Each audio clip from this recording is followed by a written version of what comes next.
Honestly, beautiful. That is the best way for me to describe not only this opener, Centimeter by the Peggies if you were wondering, but also to describe this rom-com that I plan on covering today. That's right everybody, it's Rswift back again with another anime review for you all to listen to. This week, I will be covering the first season of Rent-A-Girlfriend. Now I know many people consider this anime to be more of a brain melt type of anime, which in some ways I can agree. It does follow many tropes of the rom-com genre, but for some reason I find myself in love with it. So much to the point that I began to follow the manga and have pre-ordered and bought every volume that is currently available for me to do so. I can't be the only one who loves this piece, considering that when the first season ended, there was a call for help to be able to fund the second season. Within days of asking for help, a second season was confirmed. So obviously, this anime is doing something right. With that all out of the way, how about we get into this anime review for you all to listen to. Rent-A-Girlfriend, also known as, and forgive me for my pronunciation, Kanojo o Karishimasu, started out as a manga written by Reiji Miyajima and has been serialized in Kodansha's weekly shonen magazine since July of 2017, and is still currently running to this day. The story revolves around the college student Kazuya Kinoshita, and a note about Mr. Kinoshita. He is the reason that so many people dislike this show, and honestly, I fully understand. Kazuya is a person that should not be emulated in real life. He has multiple bad qualities, and considering he is the main character, it can make it very hard to continue watching the show. But I will also say that his progression in the manga does help his character quite a bit.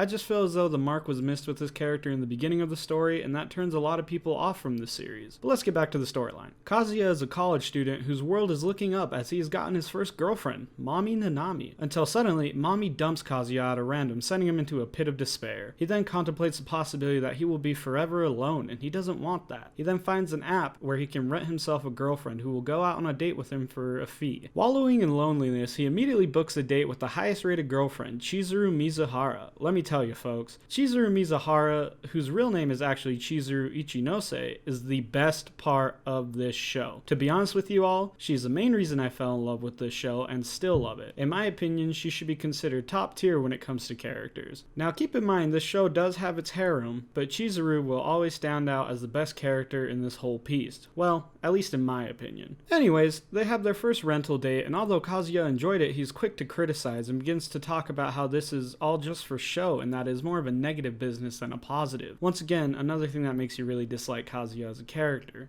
Chizuru is quick to argue, stating that although it is a service in which you rent a girlfriend, she takes it as a way to help others through their problems and try to help them change themselves to be able to find real love, not rental love. Well, one day when on a date, Kazuya gets a call stating that his grandma collapsed in the hospital. He panics and tells Chizuru that he might have to leave to go see his grandma. She ends up coming with him because she is worried about him considering how flustered and worked up he is. When they get to the hospital, Kazuya's grandma is head over heels for Chizuru. Kazuya and Chizuru don't have the strength to tell her that this is just a rental, and then that leads to the mishaps and shenanigans that craft this story. And that's where I'm going to leave it, folks. I will say this, you either love or hate this story. Personally, I love it, and I will continue to follow it until it ends. I'm a sucker for the rom-com genre, so maybe it really isn't as good as I think it is, but I definitely consider it worth watching. There's a lovable cast of characters, minus Kazuya, especially Chizuru and the other girls you will meet if you watch the show. The story can get muddy from time to time, and I definitely won't consider it one of the greatest animes to ever grace this earth, but it's lovable in its own special way. As always, try your best to support the creators of these series. Without support and monetization, creators won't be able to continue creating these stories that allow us to escape reality, even if it's just for a few hours. The volumes of the mangas are available on multiple sites, and the Blu-ray of the first season will be out soon. Anyways everyone, thanks for watching this video. I truly hope you enjoyed it. Let me know what you think in the comments below. Drop some recommendations as well. If you enjoyed the video, make sure you drop a like on it and subscribe to the channel with notifications on if you want to see more manga and anime reviews. Also, don't forget to follow my Twitter. There's a link in the description below. I love you all. Thanks for watching. Remember to have a good day. I'll see you later. Peace out.